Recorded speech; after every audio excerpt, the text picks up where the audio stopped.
আমার বেটা পুতুর নাই ভাই। আমি যে একটা বেটা থাকলে তো বেটা পুতুর কবির বেলিন ওটা আমাকে এই জিনিসটা হয়ে তো আমার তাও নাই ভাই।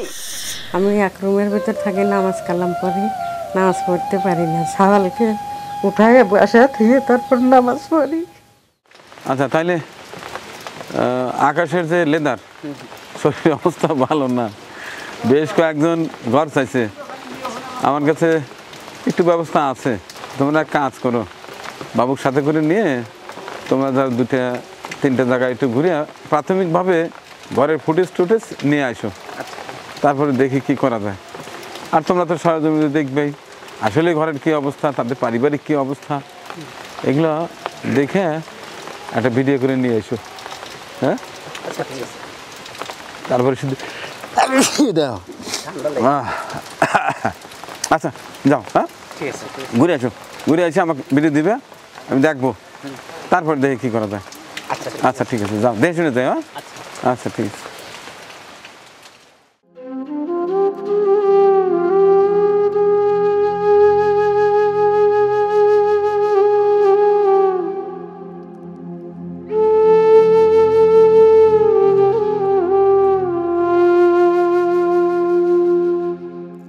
আমার নাম মোসাম্মদ শিল্পী খাতুন, আমার বাড়ি তারাবাড়িয়া।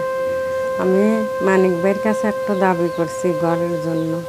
আমার একটা ঘরের ভিতর ছেলেকে নিয়ে থাকি, ছেলে এখন বড় হয়েছে, তাকে থাকা যায়। আমি এক রুমের ভিতর থাকি, নামাজ কালাম পড়ি, নামাজ পড়তে পারি না। সকালকে উঠায় বসা থেকে তারপর নামাজ পড়ি। আমার ঘরের জন্য দয়া করে 2 লাখ টাকা ঘর দিলেন নি, আমি দোয়া করলাম না আপনাদের জন্য। মেঘ বৃষ্টি জ্বর আসলে আমি রাতে উঠে বসে থাকি। আমি ফজর নামাজ পড়বার লাই ছেলেকে উঠে বসা থুয়ে তারপরে নামাজ পড়ি। আমার সেই জায়গাটা নাই। আমার স্বামী ভ্যান চলায়, ভ্যানে চার্জ থাকে না, সে সমর্থ নাই ছেলেকে পড়াশোনা করায় না, ঘর দেওয়া। হে বাজারঘাট করে, খায় দায়, আবার ছেলেকে পড়াশোনা করায়। হ্যাঁ খুব কষ্ট হয়ে গেছে, হে ঘর দিতে পারে না। সেই জন্য মানিক ভাইয়ের কাছে দাবি করছি, ভাই আমাকে একটা ঘর দিয়ে দিন। আমি অনেক দোয়া করব ভাইয়ের জন্য, আর যারা এই ঘরটা দিবি তাদের জন্য আমি দোয়া করব। আমার বাড়ির পাশাপাশি বাড়ি, এ খুব অসহায় মানুষ, এর কোনো চলার মতো পরিস্থিতি নাই। এখন একটু ভ্যান কিনে টুকটাক চলায়, সকালটা কষ্ট মষ্ট করে লেখাপড়া করাইতেছে। একটা ঘরের জন্য খুব কষ্ট করে। বৃষ্টি আসলে সকাল জল হয় মা বসে থাকে, মা জল হয় ছেলে বসে থাকে। তেগারে তো এরকম কষ্ট, দেহা তো ভালো লাগে না। আমার তো দেওয়ার মতো কোনো সামর্থ্য নাই। এখন দয়া করে আপনারা দেন, টয়লেটও নাই, পাগারের হাতে টয়লেটও হে ভাঙে ভেঙে পড়ে যায়। ওই এখন জোড়াতালি দিয়ে মান সম্মানের বয় এখন ওই চলাটা চলে। তো এখন দয়া করে আপনারা যদি একটা ঘর দেন, তাহলে জীবনের তোরে নামাজ কালাম পড়ে দোয়া করবি।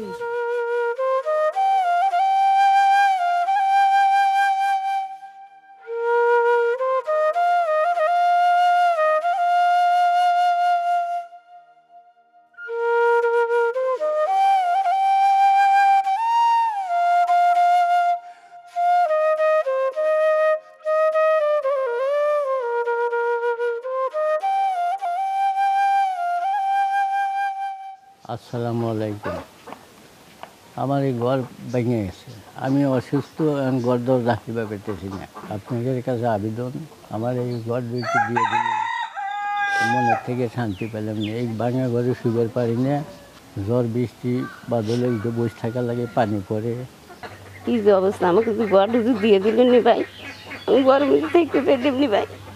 আমি খুব অবস্থায় রয়েছি, ক্ষতি হচ্ছে, ব্যাটারি কিনে দেখে চলে নেয়। আমি কি অবস্থা হয়ে খাবো ভাই? আমাকে ঘর দেওয়ার ব্যবস্থা করেন ভাই। আমি ঘরের মধ্যে তাড়াতাড়ি জীবের বাড়ি। আমি যে কত কষ্টে রয়েছি ভাই। আমার বেটা পুতুর নাই ভাই। আমি যে একটা বেটা থাকলে তো বেটা পুতুর কবির বেলিন ওটা আমাকে এই জিনিসটা হয়ে তো আমার তাও নাই ভাই। আমি যে কি আমার এই বাড়ি এলোর অসুখ হয়, তো আমি সব কিছু শেষ করছি।